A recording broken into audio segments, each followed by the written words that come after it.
Hello, friends. Sleep Tight Stories, Sleep Tight Relax, and Sleep Tight Science are now available to play on Story Button, the device that makes it easy to listen to our shows and more without having to use a phone or tablet.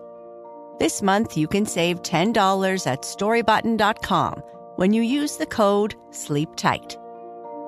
Story Button, the home of imagination.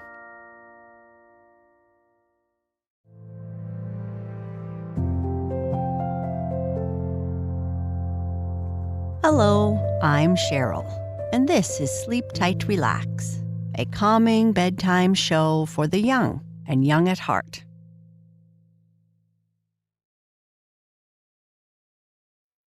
In our story, Bella is a girl who loves to paint and is very creative. She dresses in colorful clothes, and sometimes other kids at school tease her for being different. One day, she painted a beautiful picture of winter, and her teacher, Mrs. Nichols, showed it to everyone at school. The kids who used to tease Bella started to see how talented she was. They stopped teasing her and started to ask her about her painting. Bella feels happy because she makes new friends and learns that her art can help her connect with others. The teasing doesn't bother her as much anymore, and she feels good about herself and her painting. Before we listen to our story, let's get cozy and comfortable and spend some time getting relaxed. Make sure you feel snug and safe. Close your eyes softly. Let's pretend that your eyelids are like the gentle wings of a butterfly, resting for the night. Now, take a deep breath in through your nose. Imagine smelling your favorite flower or the fresh air after a rain. Breathe in slowly, counting to 3 in your head. 1, 2, 3. Hold that breath just for a moment. Let's count to 2 this time. 1, 2. Now breathe out slowly through your mouth as if you are blowing a dandelion in the wind. Let the air carry away all your busy thoughts. Breathe out while counting to 3. 1, 2, 3. Let's do that again. Breathe in slowly. 1, 2, 3. Hold it. 1, 2, and breathe out. 1, 2, 3. As you keep breathing like this, feel your body getting more and more relaxed with each breath. Your toes, legs, tummy, arms, and everything is soft and calm. Let your mind become as peaceful as a still pond with no ripples. All your thoughts are floating away, leaving you calm and ready for our story. Now, take one more deep breath in, hold it, and then let it out. Make sure you are still tucked in tight as we start our story.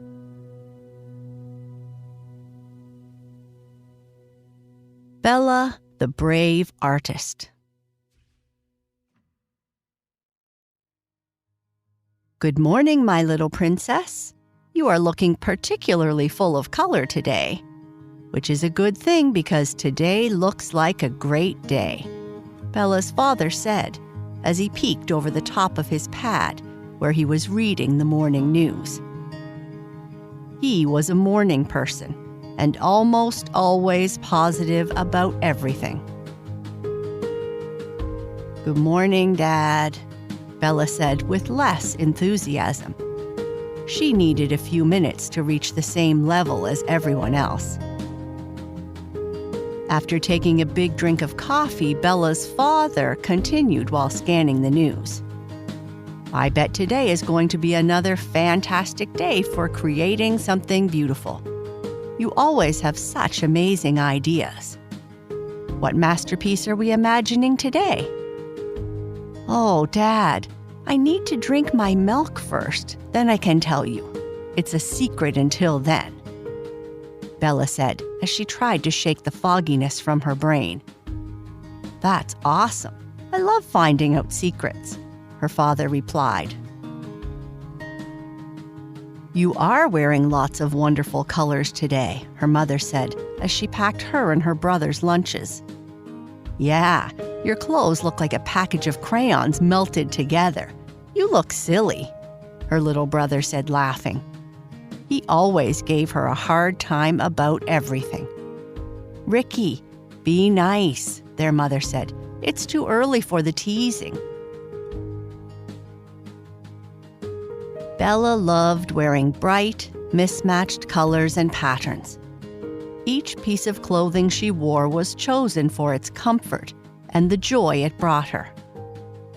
This put her at odds with her brother and most of the other kids at her school. To Bella, they were too obsessed with the latest trends. Today was no different. She wore her favorite baggy sweatshirt in bright yellow, patched jeans with splotches of paint, one striped and one solid wool sock, and a handmade necklace with colorful beads. Her brown hair was always a mess. No matter how many times her mother taught her, she just couldn't get the hang of putting her hair up. I'll pick you up after art class this afternoon, her father said as he got up from the table, grabbed his bag, and headed out the door. After breakfast, Bella packed her backpack with her paints and brushes, a small painting she was working on, a sandwich, and a juice box. She then set off to school with her little brother. Bella and Ricky attended the same school, though Bella was a couple of grades ahead of him. The walk to school was just about Bella's favorite part of the day, even in the chill of winter. She loved to observe the little wonders that most people overlooked. The way frost delicately laced the branches of trees, the intricate patterns of ice crystals on window panes, and the gentle flutter of snowflakes as they fell from the sky. Their path to school took them through what everyone considered the downtown, but was really just a collection of buildings built around a post office. Bella liked living here, though she preferred the big city she was born in. There was so much more to do there. As they entered the school grounds, Ricky went one way and she went the other. Her classmates were already there, standing outside homeroom, chatting and gossiping. Most kids took a bus to school, but because Bella lived so close, she got to walk. Bella loved her school, a small, cozy building with bright classrooms. What she liked most about her school was the large art room. While all the other kids may have played hockey, ringette, or swam on the swim team, Bella spent all her time painting or sketching. This made her different from her classmates. Being different was sometimes a challenge.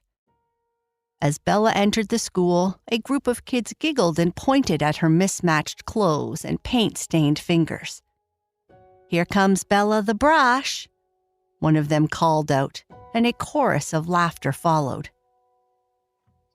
She was used to the teasing and had learned to take it in stride. Her art was her escape, and no amount of teasing could take that away from her. Mrs. Thompson, Bella's homeroom teacher, was waiting at the classroom door with a warm smile. "Good morning, Bella. How is your painting coming along?" she asked, her eyes kind and encouraging. Bella proudly showed her a picture on her phone of the painting she had worked on over the weekend. "It's the sunrise over the forest," she explained. "I woke early to see it and wanted to capture its colors."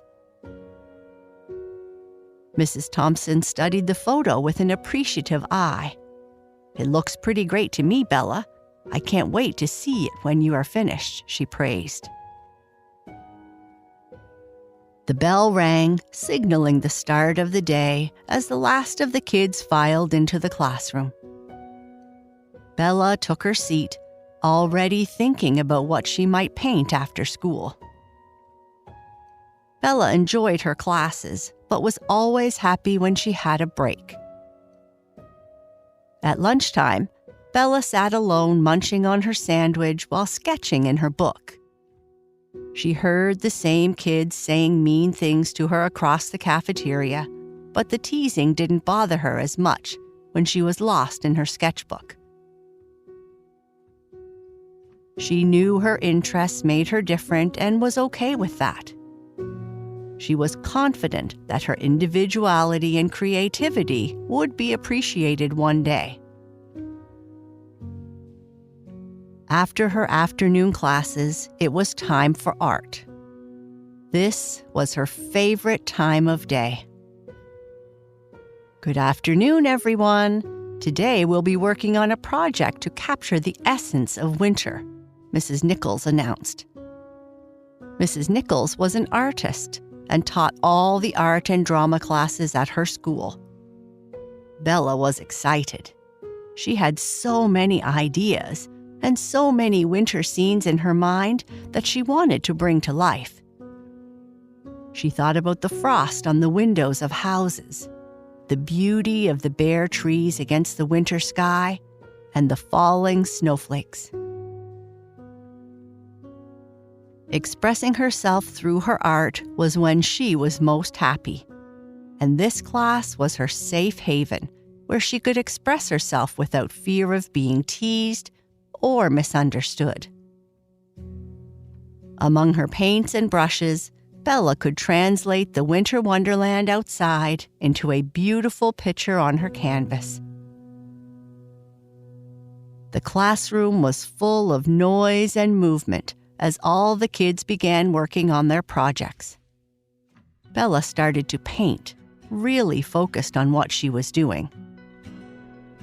As she painted, a beautiful winter scene appeared on her canvas. She used dark blue and purple for the night sky, light white and gray for the snow, and added bright colors for the red berries and bird feathers. Bella's classmates, who sometimes didn't get why she was different, stopped to watch her paint. They were amazed by how she moved her brush and how she could make a picture so colorful and real. Even some kids who often teased Bella stopped laughing and watched her.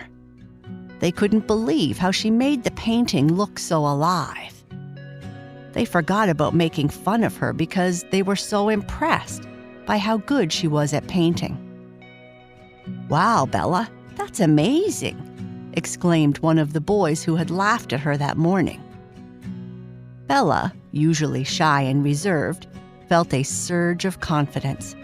"Thank you," she replied, her cheeks flushed. Mrs. Nichols, the art teacher, came to look at Bella's painting. She smiled and said, "Bella, you are really good at painting.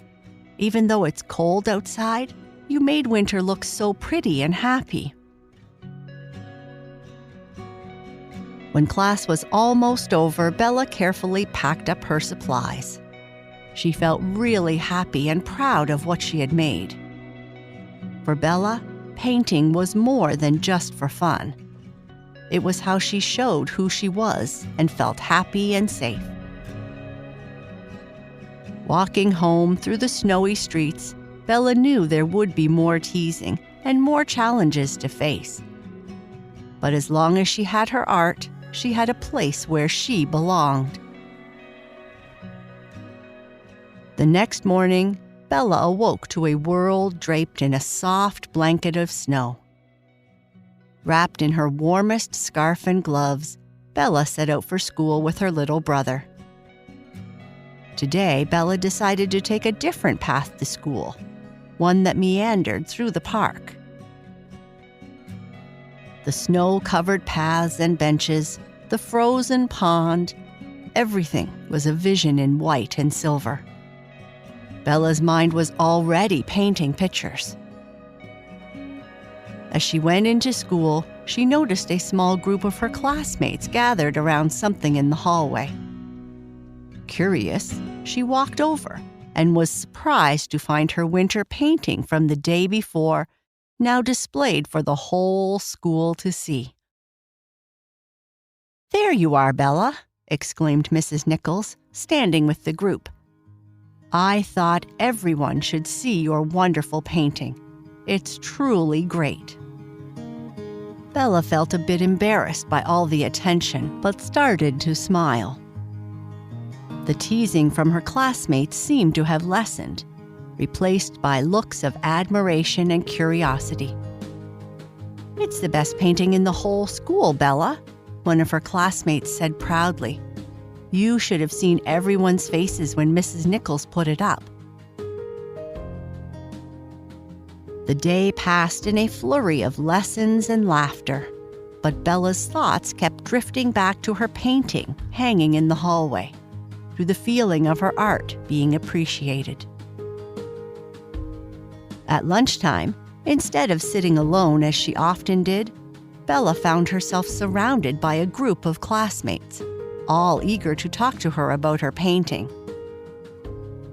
Even the children who had teased her before were asking her about the colors she used and the scenes she liked to paint.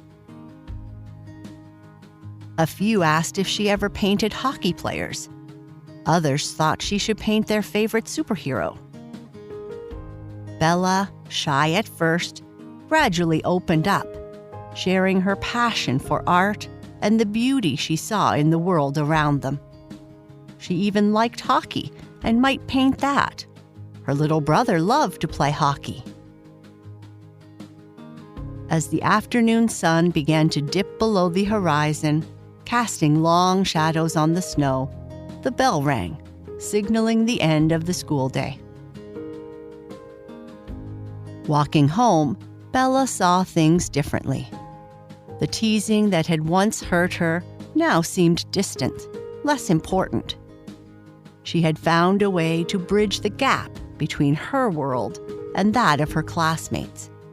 And in doing so, she had found new friends. That night, Bella went to bed thinking about her day. She was happy because her painting helped her make new friends. She realized that art was a way to connect with others and make everyone understand each other better. Bella fell asleep smiling, dreaming about all the fun colors and new friends.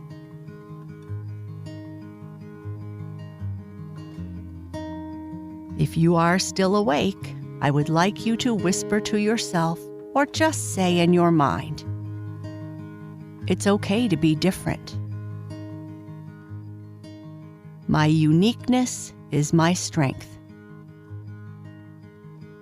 I am creative and my ideas are special. My talents can bring joy to others and me. I am brave and can overcome challenges.